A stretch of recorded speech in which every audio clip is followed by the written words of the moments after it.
سورہ آل عمران چوتھا پارہ ہے، 7واں رکوع جاری ہے اور آیت نمبر 152 152 آیت نمبر 152 چوتھا پارہ سورہ آل عمران، چھٹا رکوع ختم ہوا ہے، 7واں رکوع جاری ہے، 7ویں رکوع کی تیسری آیت ہے، چوتھی آیت 7ویں رکوع کی چوتھی آیت کی ابتدا سے۔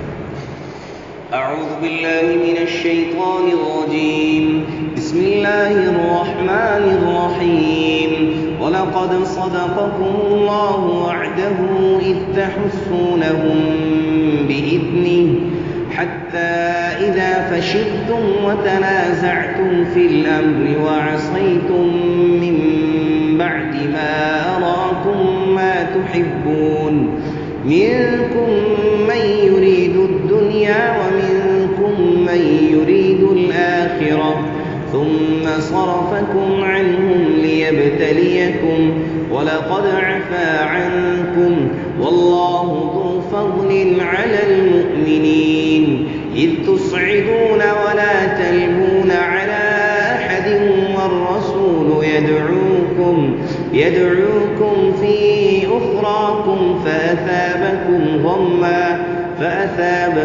غما بغم لكي لا تحزنوا على ما فاتكم ولا ما أصابكم والله خبير بما تعملون صدق الله العظيم۔ وَلَقَدْ صَدَقَكُمُ اللَّهُ وَعْدَهُ، تحقیق اللہ سچا کر چکا اپنا وعدہ تم سے، اِذْ تَحُسُّونَهُم بِإِذْنِهِ، جب تم قتل کرنے لگے ان کو اللہ کے حکم سے، حَتَّى إِذَا فَشِلْتُمْ، یہاں تک کہ جب آپ سے یعنی کمزوری آپ نے دکھائی، وَتَنَازَعْتُمْ فِي الْأَمْرِ، اور اپنے کام میں جھگڑا ڈالا، وَعَصَيْتُمْ، اور نافرمانی کی، مِن بَعْدِ مَا أَرَاكُمْ، بعد اس کے کہ جب تم نے دیکھ لی، ما تحبون،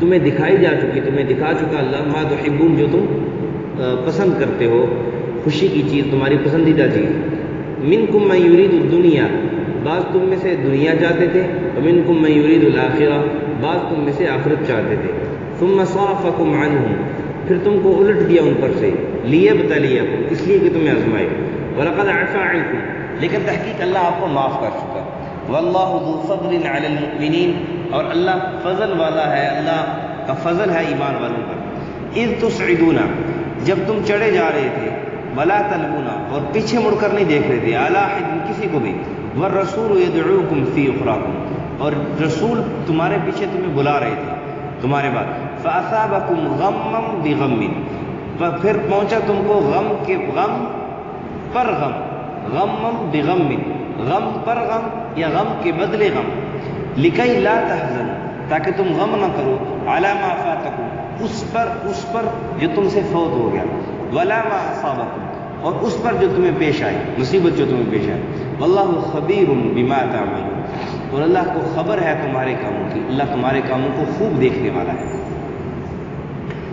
یہی بحث غزوہ احد کے متعلق چل رہی ہے کہ غزوہ احد میں اللہ تعالیٰ نے یعنی مسلمانوں سے وعدہ کیا تھا، پہلے آیت گزر چکی ہے کہ ولا تحزنوا ولا تهنوا ولا تحزنوا فلا تهنوا ولا تحزنوا وانتم الاعلون، کہ تم غم نہ کھاؤ، پریشان نہ ہو، تم ہی کامیاب ہوگے، ان کنتم مؤمنین، اگر تم ایمان والے۔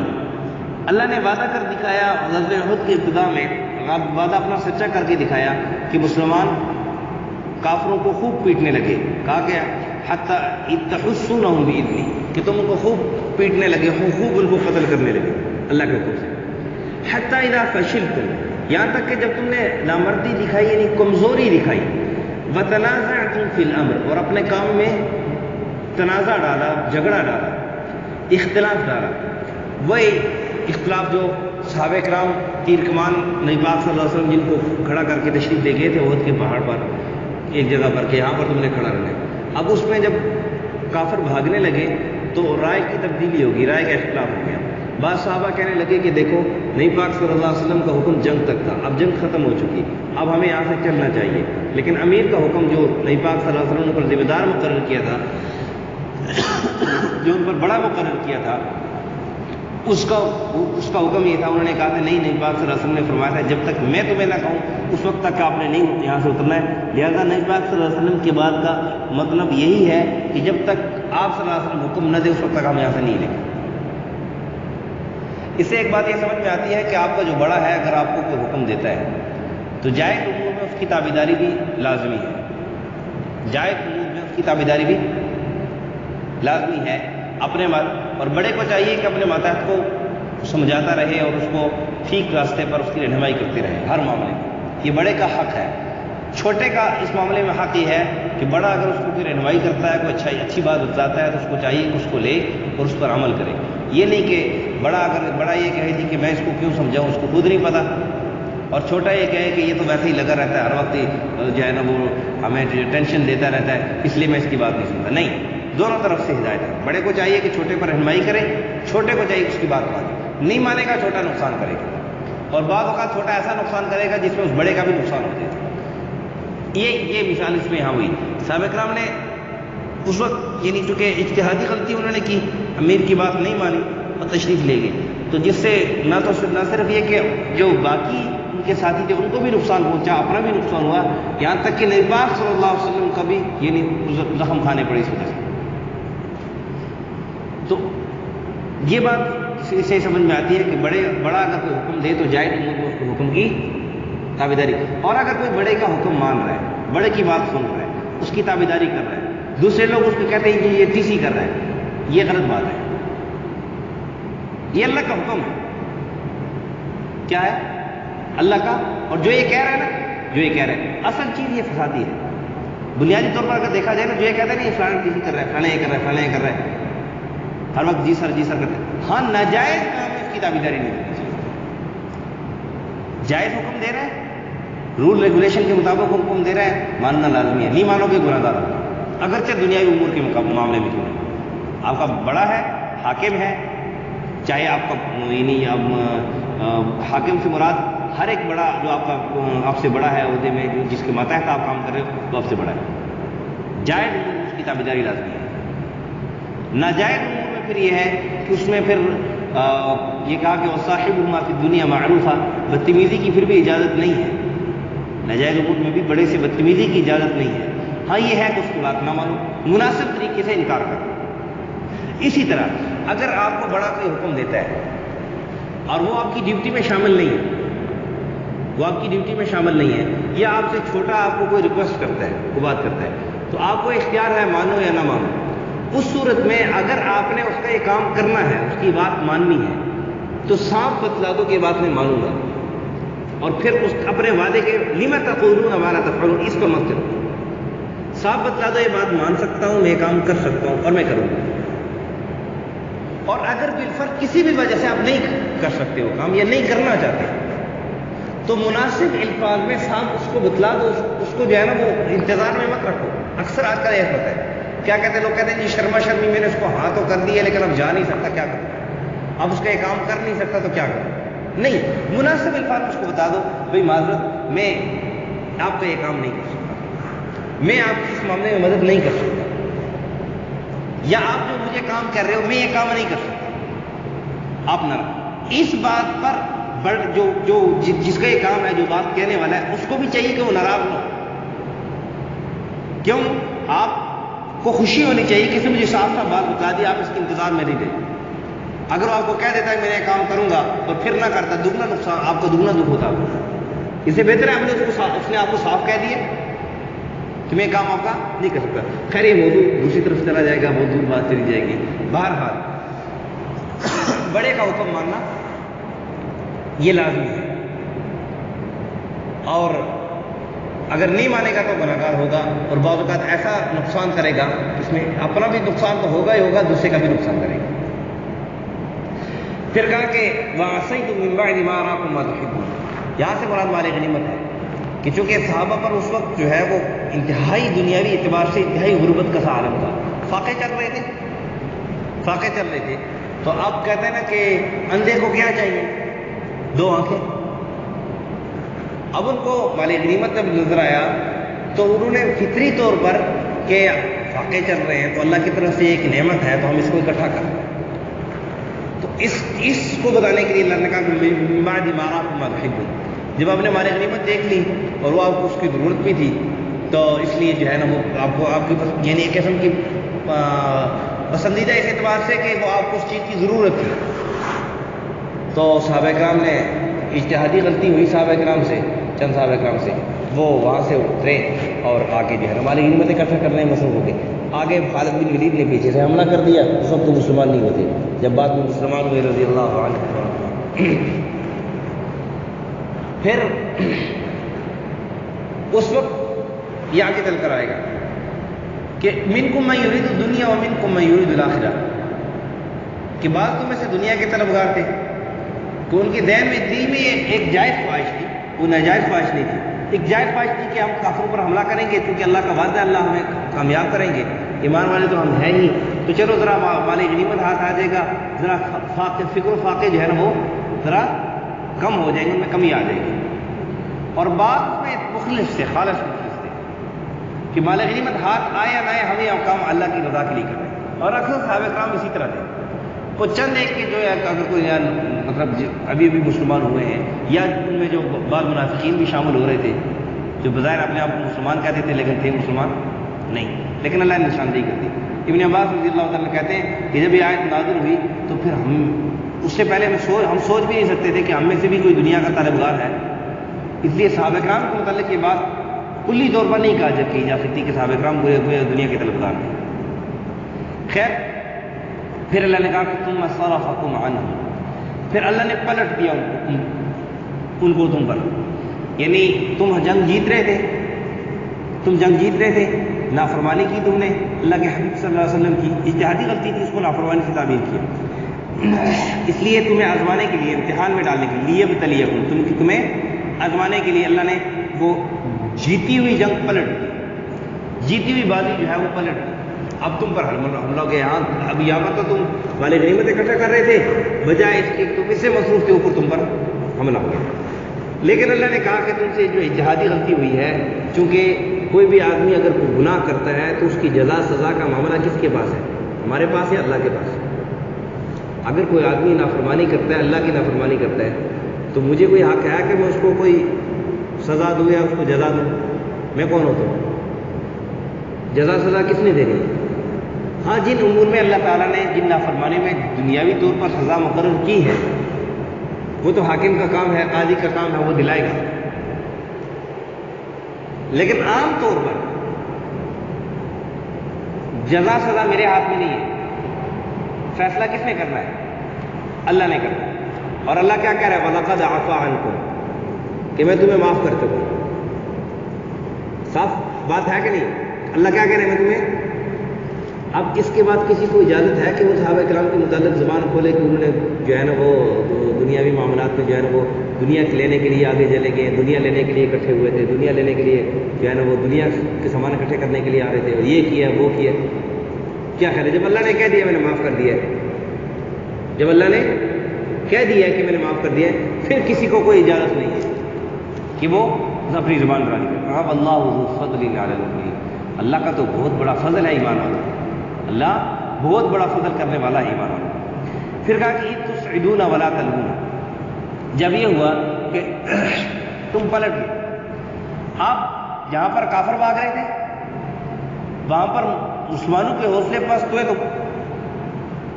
ایک مسلمان میدان چھوڑ کے نکلنے لگے، چونکہ یعنی جان بچانے کے لیے کہ حالات ایسے آگے تھے کہ کیونکہ افواہ پھیل چکی تھی کہ نبی اسلام بھی شہید ہو چکے. اب کون ہے کس کے لیے لڑے؟ یہودی نے بھی جو ہے نا اس منافقین نے جو ہے نا وہ ایک افواہ پھیلائی ہوئی تھی، اس لیے وہ ولا تلقون، پیچھے مڑ کر بھی دیکھتے تھے، چونکہ بات اصل میں دو رنگی پالیسی چل رہی تھی. اور اسی طرح ہوتا ہے، مرواتے مسلمانوں کو اسی طرح دو گروہ ہوتے ہیں ان میں. ایک ان کو یہ بار رہتا ہے کافروں کے خلاف مت لڑنا، ان کا حوصلہ پست کر رہا ہوتا ہے. دوسرا ان کو ابھار رہا ہوتا ہے. اس کے مقصد کیا ہوتا ہے کہ چونکہ ہم دونوں کام کر رہے ہیں تو یہ دو گروہ میں بٹ جائیں گے مسلمان، ایک واپس جائے گا گروہ، ایک مقابلہ کرے گا. تو ظاہر سی بات ہے کہ ان کی طاقت گویا آدھی ہوگی، کافروں کو حملہ آسان ہوگا، اپنے کارنامے میں ہم کامیاب ہو جائیں گے. اس لیے دو گروہ میں تقسیم کرنے کی کوشش کرتے ہیں. ایک ترغیب دیا ہوتا ہے، چلو جی ان کو صحیح کوٹ لگاؤ ان کی، یہ دیکھو ان کی کیا جرت ہوئی ہے. اور دوسری طرف کیا، دوسری وہی انہی کے ساتھی، انہی کے ساتھی. میں نے آپ کو پہلے بھی ایک واقعہ سنایا تھا. آج کل جو ہے نا وہ اکثر یہ چیز جو ہے نا مسلمانوں کے خلاف بھی چل رہی ہے، اور اکثر علماء کرام کے خلاف بھی لوگ اسی طرح کرتے ہیں. میں نے واقعہ سنایا تھا نا کہ کسی چند دوستوں نے مشورہ یہ کیا کہ محلے کے جو مولوی ہیں ان کو آپس میں لڑاتے ہیں. اب انہوں نے ایک بندہ اپنے ایک مولوی صاحب کا وقت بھیجا جمعے میں، اور ایک مولوی صاحب سے کہا کہ مولوی صاحب اصحاب کہف کا جو کتا تھا اس کا رنگ کون سا تھا؟ مولوی صاحب نے کہا مجھے تو نہیں پتا، فی الحال ذہن میں نہیں ہے، ایسی بات تو ذہن میں نہیں گزری. ابھی تاریخ کی بات ہے، مختلف قسم کی روایات آ سکتی ہیں، کیونکہ حدیث قرآن و حدیث کی تو یہ بات ہے نہیں ہے، تاریخ کی بات ہے. اب تاریخ میں جھوٹ بھی ہو سکتا ہے، سچ بھی ہو سکتا ہے. خیر ایک نے مولوی صاحب انہوں نے مشورہ کر کے بھیجا ہوتا کہ بھائی تو نے رنگ چٹا بتانا ہے، دوسرے نے کالا بتانا ہے، تیسرے نے رتا بتانا ہے. اب یہی ہوا، چوتھے نے کہا جی یہ مکس تھا رنگ. اب مولوی صاحب کو کہا دیکھو کتنا اچھا مسئلہ ہے، عام مسئلہ، لوگوں کو پتہ ہی نہیں. اب باتوں میں آ گئے، مولوی صاحبان نے ہر ایک نے، کسی نے کوئی سفید رنگ بتا رہا تھا، کوئی رتا بتا رہا ہے، کوئی کیا بتا رہا ہے. اب کیا ہوا کہ لوگ اکٹھے ہوئے، ادھر سے جمعہ پڑھ کے آیا، کوئی ادھر سے جمعہ پڑھ کے اکٹھے آئے. آج جی بڑا زبردست مسئلہ مولوی صاحب ادھر سے آئے. یہ ہوتی ہے بات. ہمارے مولوی صاحب نے ٹھیک، اچھا جی ہاں جی کیا مسئلہ بتایا؟ ہاں جی اصحاب کہف کے کتے کا رنگ بتا دیا. کیا رنگ تھا جی؟ وہ کوئی کہہ رہا ہے کالا ہے، سارے آپس میں لڑنے شروع ہو گئے. لڑتے لڑتے لوگوں نے، جب پولیس ہے پوچھا، بات پہنچی مولوی صاحب تک. مولوی صاحب سے تحقیق ہوئی، پتہ چلا کہ یہ چند ایک ٹولہ تھا جو لوگوں کو آپس میں لڑا رہا. تو یہی چیز مسلمانوں میں بھی چل رہی تھی کہ دو رنگی پالیسی بتلا رہے تھے. تو خیر ولا تلون علی احد، کوئی پیچھے نہیں دیکھ رہا تھا. والرسول یدعوکم فی اخراکم، رسول اللہ صلی اللہ علیہ وسلم بھی تمہیں پیچھے سے بلا رہے تھے کہ کدھر جا رہے ہو، ادھر واپس پلٹو، کدھر بھاگ رہے ہو. فاصابکم غما بغم، اس کے 3-4 معنی ہو سکتے ہیں. لفظی معنی ہے کہ تمہیں پہنچا غم، اس کے بدلے میں غم. اور دوسرا معنی اس کے ہے غم پر غم، غم اس کے اوپر غم. دوسرا غم کیسے؟ نبی پاک صلی اللہ علیہ وسلم کی انہوں نے بات نہیں مانی، صحابہ کرام نے اجتہادی غلطی کی، نافرمانی ہوئی. یہ انہوں نے نبی پاک صلی اللہ علیہ وسلم کو غم پہنچایا. اللہ نے اس بنا پر ان کو غم پہنچایا، اللہ کی طرف سے امتحان ان پر آیا کہ ان کے جو ہے نا وہ زخم ہوئے، اور یہ جو جیتی ہوئی بازی ہے یہ گویا ایک قسم کے ہار رہے ہیں. ایک بات یہ. دوسرا یہ فاصابکم غما بغم، کہ اللہ تعالیٰ نے تمہیں دوبارہ جیت دے کر، غزوہ احد میں دوبارہ جیت دے کر، جو تمہارا غم تھا، جو پہلے جو تمہیں غم ہوا تھا جس کو مال فوت ہونے کا، نہیں یہ معنی نہیں، یہ بتائیں کہ تم مال غنیمت اکٹھا کر رہے تھے اور اچانک سے حملہ ہو گیا. جب اچانک سے حملہ ہوا تو تمہیں یہ غم پہنچا کہ بھئی یہ تو ہمارے غنیمت ہم سے چھینا جا رہا ہے. اوپر سے پھر دوبارہ جب خوب جو مسلمانوں کے حوصلے پست ہوئے کہ خوب جو ہے نا سخت حملہ ہوا، ڈبل غم پہنچ گیا مسلمانوں پر. تو بہرحال اس کا صحیح معنی ہے، تو یہی صحیح جو راجح قول ہے وہ یہی ہے کہ نبی پاک صلی اللہ علیہ وسلم کی بات نہیں مانی، اس بات بنا پر نبی پاک صلی اللہ علیہ وسلم کو غم پہنچا. اللہ نے امتحان کے طور پر ان کو غم پہنچا. لکئی لا تحزنوا علی ما فاتکم، یہ نبی پاک صلی اللہ علیہ وسلم بتا رہے ہیں کہ آپ غم نہ کیا کریں اس بات پر جو آپ سے نکل جائے، جو آپ سے نکل جائے، ہاتھ سے نکل جائے. ولا ما اصابکم، جو کوئی مصیبت آپ پر پیش آئے تو آپ اس پر غم نہ کیا کریں، یہ سب اللہ کے پاس ہے. اور کہا واللہ خبیر بما تعملون، آپ نبی پاک صلی اللہ علیہ وسلم اور مسلمانوں یہ غم کرنے کی، پریشان ہونے کی ضرورت نہیں ہے. جو کچھ عمل کر رہا ہے اللہ اس کو خوب دیکھ رہا ہے، اس سے خوب باخبر ہے. یہ تھا ان آیت کا مفہوم و خلاصہ. اللہ سمجھ عمل کی توفیق عطا فرمائے. وَلَقَدْ صَدَقَكُمُ اللَّهُ وَعْدَهُ إِذْ تَحُسُّونَهُم بِإِذْنِهِ، اللہ نے تو سچ کر دکھایا تم سے اپنا وعدہ، إِذْ تَحُسُّونَهُم بِإِذْنِهِ، جب تم اللہ کے حکم سے ان کو قتل کرنے لگے. حَتَّى إِذَا فَشِلْتُمْ، یہاں تک کہ آپ نے کمزوری دکھائی. وَتَنَازَعْتُمْ فِي الْأَمْرِ، اپنے کام میں جھگڑا ڈالا. وَعَصَيْتُمُ نَافَرمانی کی مِن بَعْدِ مَا أَرَاكُمْ، بعد اس کے جو تم نے دیکھ لیا، مَا تُحِبُّونَ، مال غنیمت کو، یہ جو چیز تمہیں پسند ہے. منکم من یرید الدنیا، بعض تم میں سے دنیا چاہتے تھے، ومنکم من یرید الآخرہ، بعض تم میں سے آخرت چاہتے تھے، ثم صرفکم، پھر تم کو الٹ دیا ان پر سے، عنہم ان پر سے، لیبتلیکم، تاکہ تمہیں آزمائے، وَلَقَدْ عَفَا عَنْهُمْ، جس میں مسلمان تھے، ایمان والے تھے، اللہ نے ان کو معاف کر دیا۔ اگر ان سے کوئی اجتہادی غلطی ہوئی بھی ہے، بظاہر ان کے دل میں دنیا کی یعنی طرف دنیا دل نیت گئی بھی ہے، اللہ نے ان کو اس بات پر معاف کر دیا۔ جن صحابہ نے اللہ کے حبیب صلی اللہ علیہ وسلم کی اجتہادی غلطی کے طور پر نافرمانی بھی کی تو اللہ نے ان کو معاف کر دیا، اللہ نے صاف اعلان کر دیا۔ واللہ ذو فضل علی المؤمنین، اللہ کا فضل ہے، اللہ فضل والا ہے ایمان والوں پر۔